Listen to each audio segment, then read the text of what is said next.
bonsoir. Merci de nous retrouver sur La Première. À la une de votre journal ce soir, les personnels navigants commerciaux d'Air Tahiti Nui ont organisé un piquet de grève à Faa'a. Principal point d'achoppement parmi les 5 points de revendication, l'augmentation du salaire de base gelé depuis 15 ans. Quelles sont les variétés de cannabis en Polynésie? Quelles sont leurs teneurs en THC? Autant de questions auxquelles les scientifiques de l'Institut Louis Malardé vont tenter de répondre avec, vous le verrez, l'autorisation du parquet.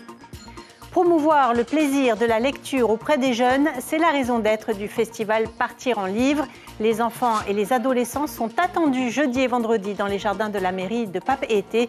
Nous en parlerons avec notre invité Georges Vanfo, conseiller municipal et directeur d'une école de Papeete.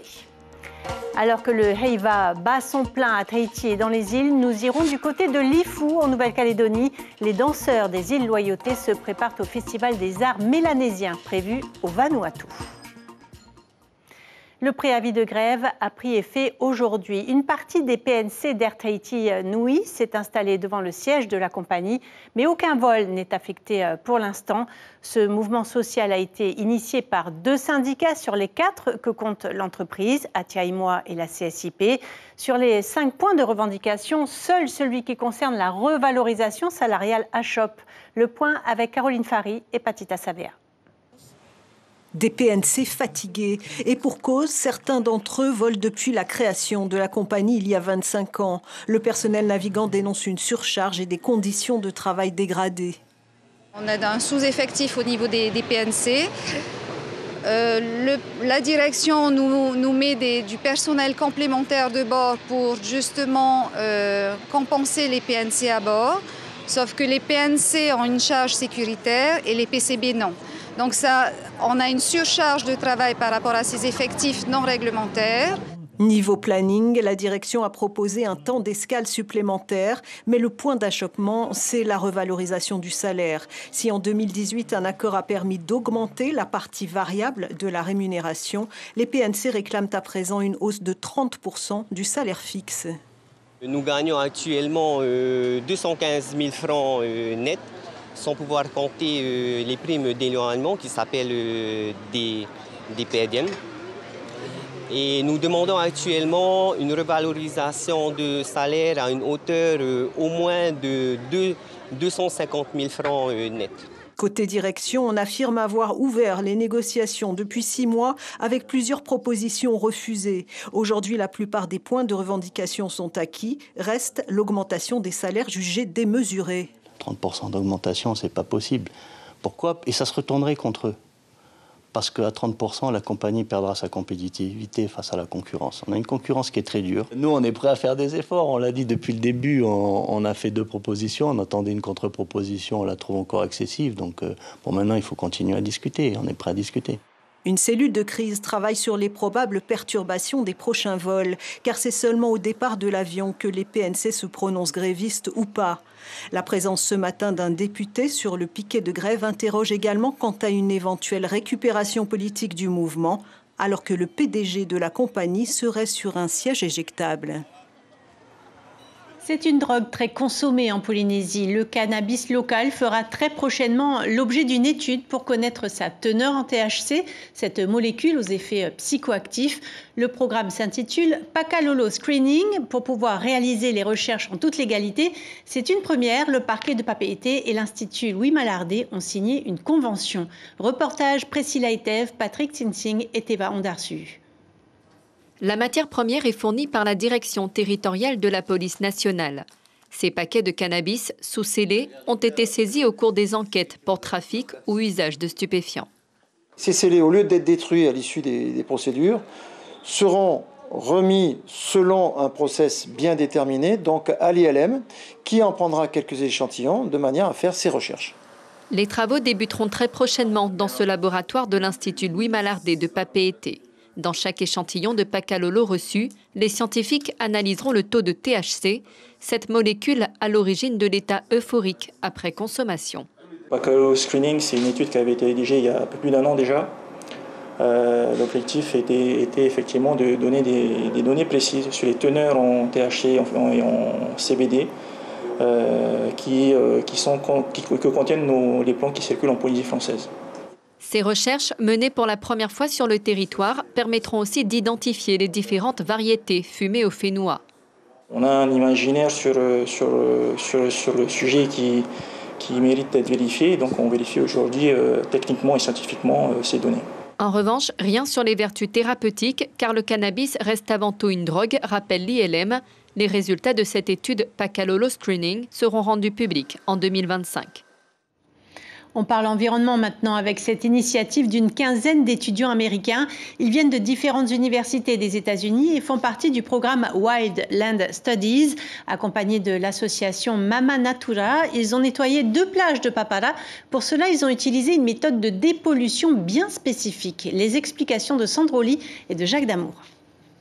Le décamètre a été utilisé pour tracer une superficie de 25 mètres carrés. Cette méthode de comptage et d'estimation de la densité des déchets permet de déterminer le nombre d'objets abandonnés par mètre carré, facilitant ainsi les comparaisons avec d'autres sites ou d'autres périodes de l'année.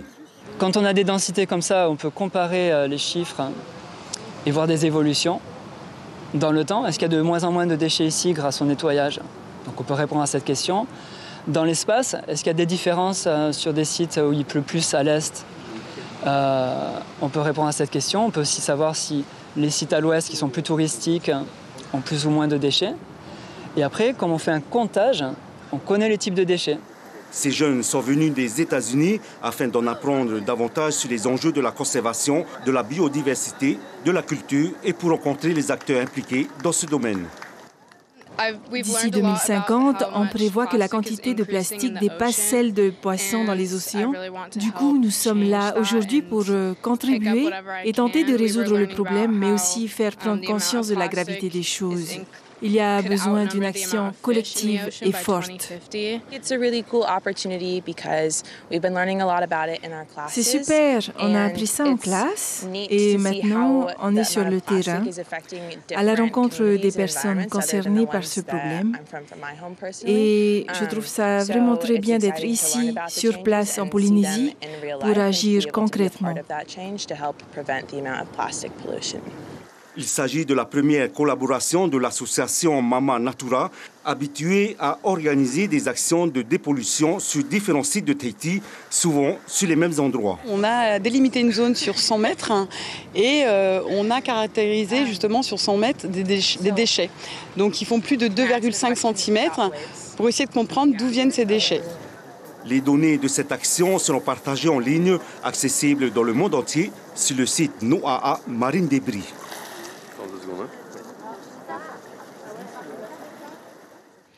Comment redonner le goût de la lecture aux plus jeunes? L'événement hexagonal Partir en livre est aussi organisé à Papeete.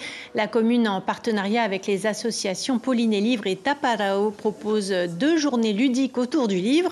Rencontres avec les auteurs, lectures animées, ateliers d'illustration, jeux de piste, un joli programme en perspective. Bonsoir Georges Vanfaux, bienvenue.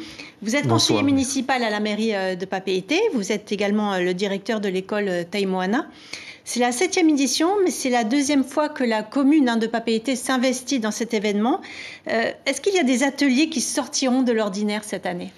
Alors, il faut souligner que cette année, on ouvre aux écoles maternelles, c'est-à-dire de 3 à 15 ans. À la première édition où la commune avait participé, c'était que pour les élémentaires. Et cette année, on ouvre aux maternelles à partir de 3 ans. Alors, il y a 24 ateliers qui seront mis en place à partir de jeudi. Les nouveautés...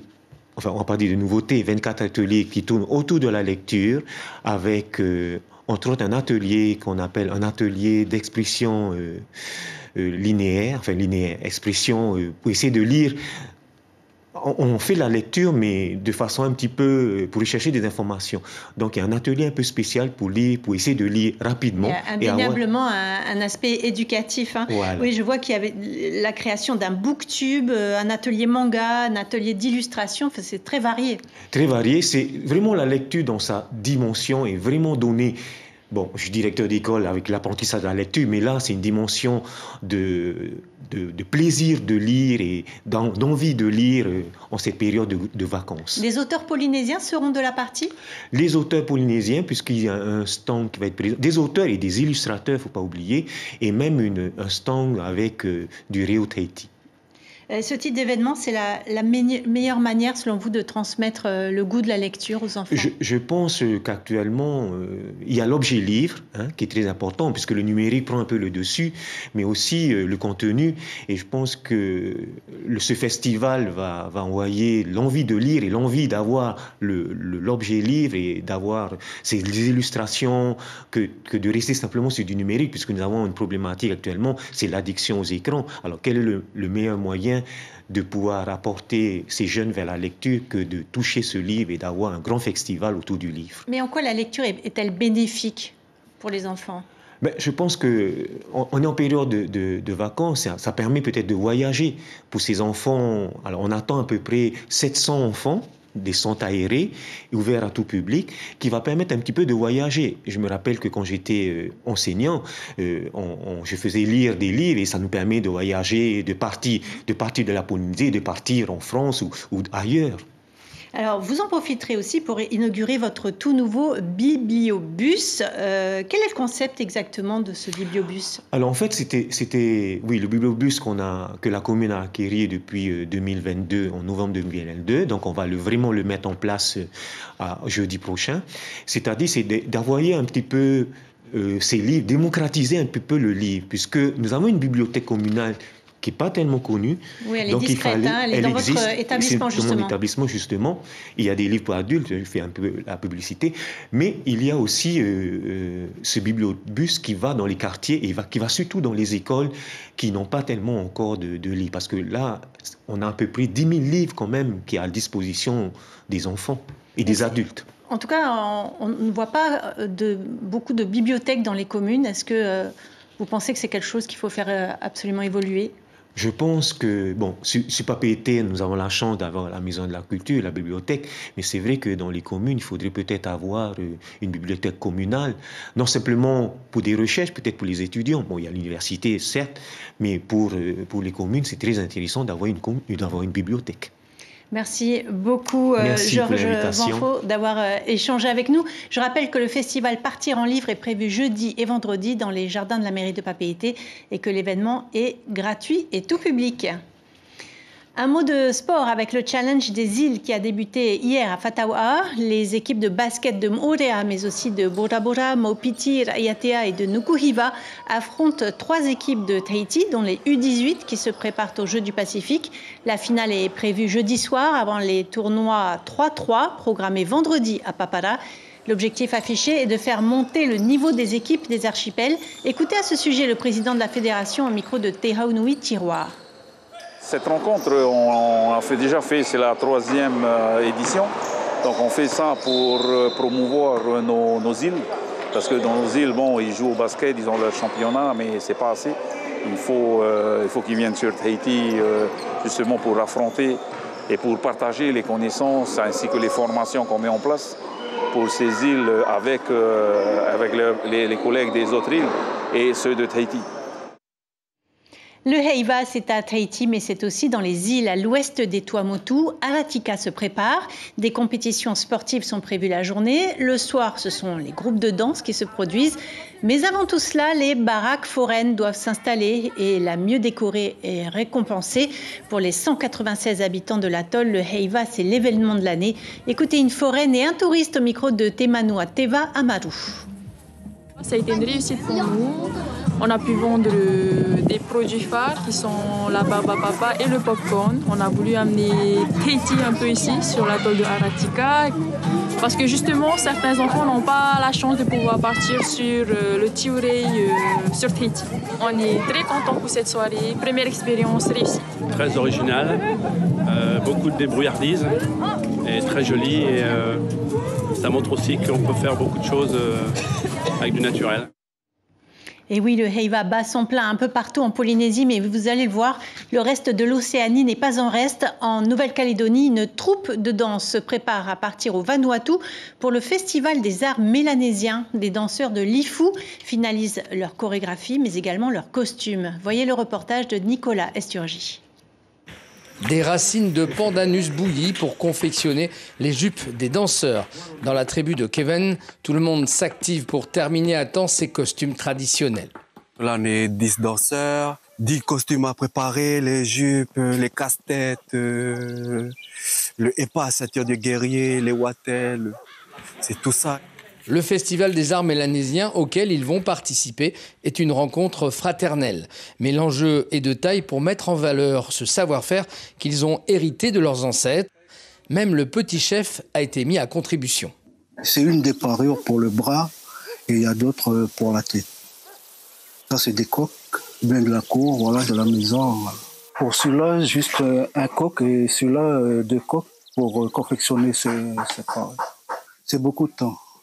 C'est beaucoup de travail, des heures.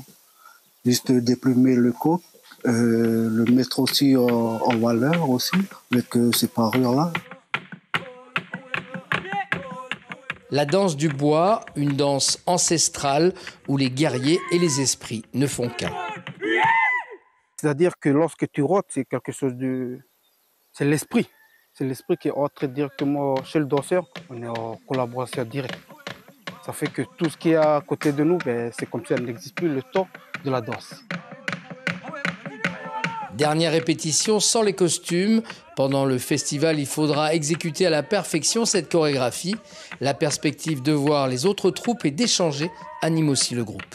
C'est important parce que c'est entre les frères de la Mélanésie, il y a des échanges de culture et puis à l'intérieur de chaque danse, on se reconnaît, même si c'est de la Papouasie au Fidji, mais on se reconnaît à l'intérieur de cette culture. Surtout que nous aujourd'hui, avec la modernisation, l'évolution, on a perdu quelques trucs.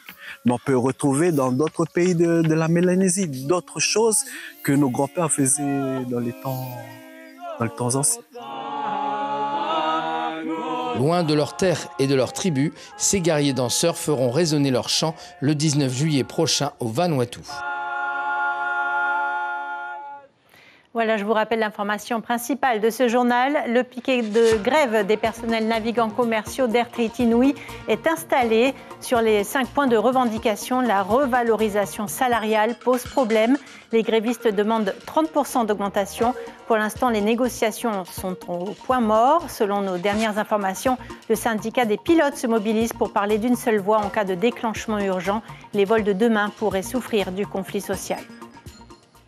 Au programme de votre soirée sur la première, après notre page consacrée au Heiva, la série La Trêve, puis le film Profession du père avec Benoît Poulvorde. À la une de Tahiti Info demain, Cyril Tétouanoui renvoyé pour détournement de fonds. Voilà, c'est la fin de cette édition. Merci de l'avoir suivi. On se quitte sur les images de la troupe Tamar Itea Hupo avec un Ute Pari Pari. Belle soirée sur la première. À demain.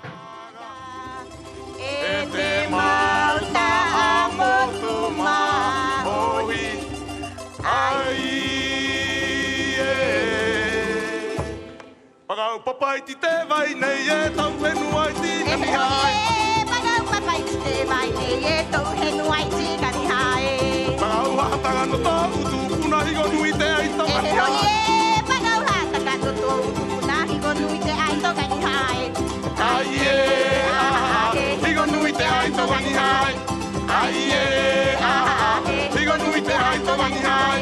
Higo mata tua te o ai mai hiaga e.